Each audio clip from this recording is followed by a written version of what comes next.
Good evening students. अभी मैंने आपको बताया था कि डिविजिबिलिटी के रूल्स, वो डिविजिबिलिटी के रूल्स आप लोग कॉपी में लिखोगे, वहीं पे ही लिखोगे जहाँ पे आप चल रहे हो। कहने का मतलब ये हुआ कि क्वेश्चन नंबर 4 तक आपने कर लिया है। क्वेश्चन नंबर 4 के बाद में आप लोग डिविजिबिलिटी के रूल्स लिखोगे। इनके दो एग्जाम्पल भी लिखने हैं। इसके बाद में फिर आप क्वेश्चन नंबर 5 करोगे। क्वेश्चन नंबर 4 तो मैंने रिपीट किया है, तो उसको कर लिया है आपने, उसको करने की नीड नहीं है। अब हम डिस्कस करते हैं क्वेश्चन नंबर 5 पर। क्वेश्चन नंबर 5 में check whether 6 to the power n can end with the digit 0 for any natural number n। इस क्वेश्चन में देखो बच्चों, ये कहा गया है कि जैसे अगर आपके पास कोई नंबर है 6 टू द पावर n, जहाँ पर n क्या है, नेचुरल नंबर। नेचुरल नंबर है तो इसकी वैल्यू क्या हो जाएगी, n क्या है, नेचुरल नंबर, तो इसकी वैल्यू क्या हो जाएगी, 1 2 3 4 5 6 इसमें से होगी। इसका मतलब क्या हुआ, 6 to the power 1, 6 to the power 2, 6 to the power 3, 6 to the power 4, 6 to the power 5, 6 to the power 6। 6 to the power 1 का मतलब क्या हो गया, एन कोई वैल्यू एक्सेप्ट करेगा और वो नेचुरल नंबर है, तो इनमें से भी कोई वैल्यू एक्सेप्ट कर सकता है। अगर 6 टू द पावर n है और n की जगह पे हमने एक बार 1 रखा, सेकंड टाइम्स 2 रखा, 3 रखा, 4 रखा, 5 रखा एंड 6 रखते हैं। हम चेक करते हैं तो ये पाते हैं कि ये 6 1 जा 6, 6 2 जा 6 जा कितना होता है, 36। ये कितना हो जाएगा, 216। 6 टू द पावर 3 कितना होगा, 6 6 जा 36 और 36 6 जा 216। और आप इनको भी कैलकुलेट करके देख सकते हो। हर केस में एन डिजिट क्या आ रही है, 6 ही आ रही है। और हमारा क्वेश्चन क्या है कि check whether 6 to the power n can end with the digit 0 for any natural number n। कि n की किसी वैल्यू के लिए, n की किसी वैल्यू के लिए जो 6 टू द पावर n है, उसकी जो वैल्यू है, उसका जो एंड डिजिट यानी कि यूनिट डिजिट, हिंदी में बोलते हैं इसको इकाई का अंक, जो हिंदी में पढ़ के आए हैं, तो यूनिट डिजिट है, क्या वो 0 आ सकती है। तो आप कहोगे कि सब नहीं आ सकती, कहाँ आ रही है, सब में 6 आ रही है। लेकिन हम इस बात को क्वेश्चन की लैंग्वेज के अकॉर्डिंग, ये बात हमें समझ में तो आ गई कि 0 तो आएगा ही नहीं, लेकिन हम इसे क्वेश्चन की लैंग्वेज के अकॉर्डिंग कैसे करें।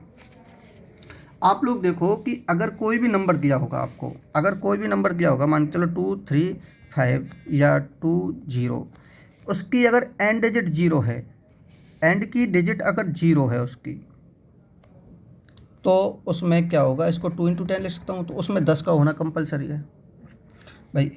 एंड की डिजिट 0 आने के लिए उसमें 10 का होना कंपलसरी है।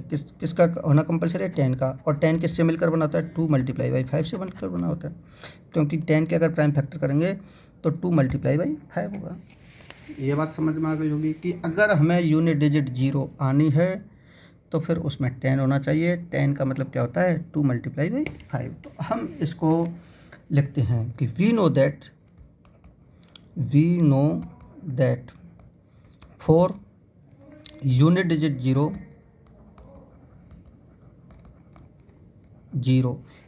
यानी कि यूनिट डिजिट 0 के लिए जो प्राइम फैक्टर होते हैं, उसके प्राइम फैक्टर में prime factor must be 2 multiply by 5।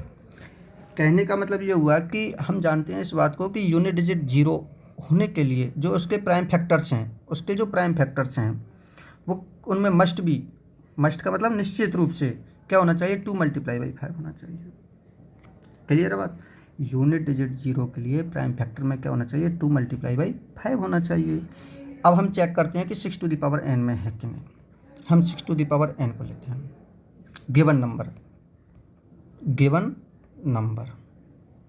Given number कौन सा है, 6 टू द पावर n।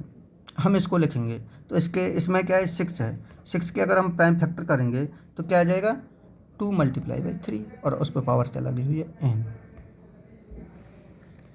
ये बात क्लियर है। 6 टू द पावर n का जो प्राइम फैक्टर होगा 2 मल्टीप्लाई बाई 3, और इसी क्रम में ये आगे बढ़ेगा। अगर सेकंड पावर भी आएगी तो 2 मल्टीप्लाई बाई 3, 2 मल्टीप्लाई बाई 3 आ जाएगा।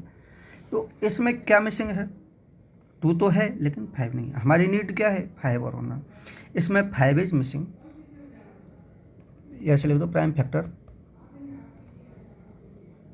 Factor 5 is missing. 5 मिसिंग है, 5 नहीं है, 5 नहीं है, इसीलिए इसका जो यूनिट डिजिट है वो कभी भी 0 नहीं आ सकता। अब नहीं आ सकता है तो हम क्वेश्चन की लैंग्वेज से ही लिखना सिखाया मैंने तो आज तक आपको। तो 6 टू द पावर n यहीं से उठा लो, 6 to the power n can not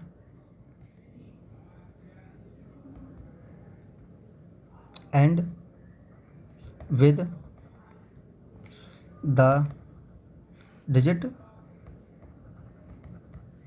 0 for any natural number n, आगे भी लिख देना।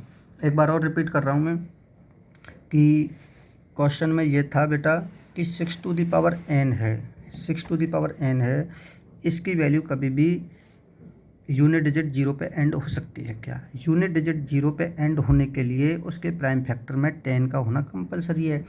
10 का अगर हम प्राइम फैक्टर करते हैं तो 2 × 5 होता है, और 2 × 5 इसमें है नहीं। 2 × 5 चेक करेंगे हम। अब हमने नंबर को चेक किया, नंबर क्या था 2 × 3, इसमें 2 तो है लेकिन 5 नहीं है।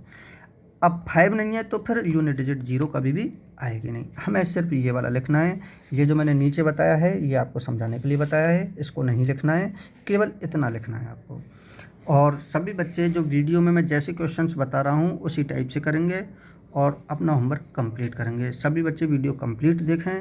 होमवर्क आपको एक बार और रिपीट कर देता हूँ कि आपको क्वेश्चन नंबर 4 के बाद में वही लिखना है, डिविजिबिलिटी के रूल्स। इसके बाद में 4 मैंने रिपीट किया है, जिन्होंने कर लिया है उनको नहीं लिखना है, और इसके बाद में आज केवल क्वेश्चन नंबर 5 और करना है। ठीक है बेटा, थैंक यू।